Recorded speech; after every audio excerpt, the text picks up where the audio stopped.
Hello mga mamshis! Welcome back sa aking channel. Sa video na to, pagkasamahin ko yung dalawang simple pero useful finds na aking i-unbox.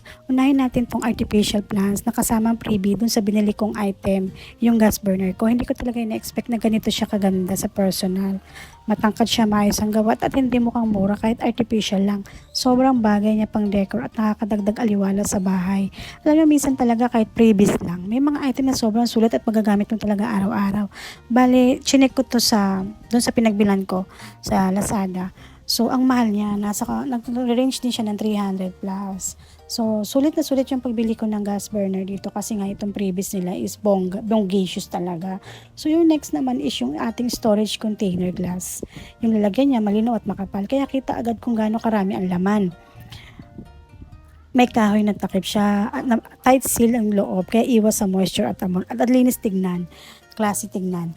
Safe din siya sa ipis, hindi siya mapapasukan. Basta yung pagtakip mo lang dapat is hindi siya nakaangat.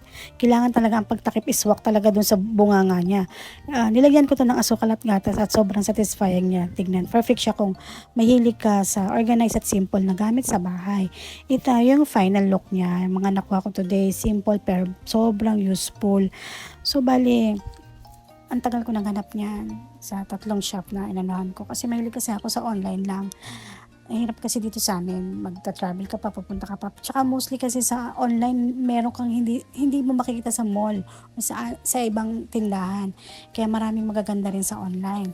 Sulit naman, so far wala naman akong problema sa online. Ang dami ko nang nabili.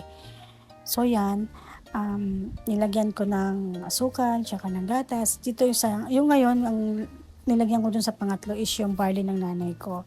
Sulit na sulit ngayon kasi hanggang ngayon gamit ko siya.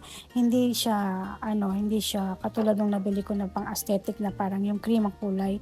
Nangingitim siya, tapos kumakambit yung dumi. So, hindi ko na inulit na bumili ng ganon.